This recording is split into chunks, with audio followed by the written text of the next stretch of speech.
To start off with, we've got that firmer lead from Wall Street, so defying talk of game over for the rally.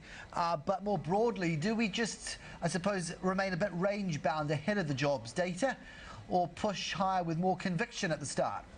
Well, after 3 days of losses, it does look like we are going to see a gain. So a gain of probably about 0.5%. The S&P 500 was up by 0.7%, and it was good to see that the gains were broad-based. We actually saw 9 out of the 10 sectors on the S&P gaining ground, but the gains were really led by the financial stocks and the industrial stocks. We saw Bank of America up by 4.1%.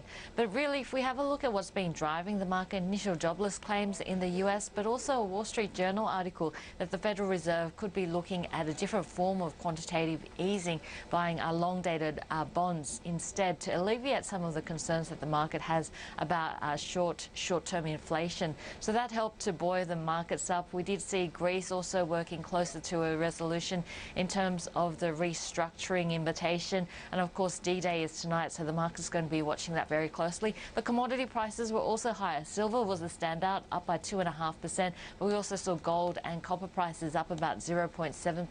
So that should bode well for our miners today. So altogether, we are expecting to see a gain off the open. We will be keeping one eye on the job numbers, but the job numbers probably more important for the Aussie currency rather than the equity market. Stock-specific AGL now completing a book build of subordinated notes, and how do they come out the other end?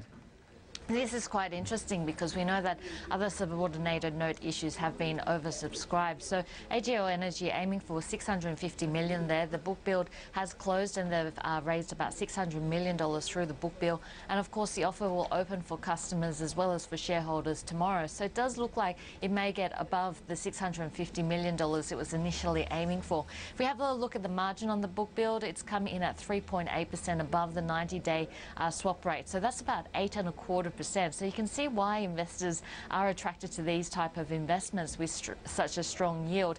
This one has a 27-year maturity, but we'll probably see it redeemed after that 7-year call date. And that's because rating agencies, there has been a rating on this, and it's an equity rating for the first 7 years, which means after 7 years, this does become quite an expensive facility for AGL Energy. If we have a look at what the funds are going to be used for, it's to acquire 100% of the Loy Yang facility. This is Victoria's largest power station, and it will also give it access to Australia's largest brown coal mine as well. So AGL Energy completing that book build, looking like it may get in above $650 million, and that's a trend that we've really seen over the last 18 months from other subordinated note issues as well.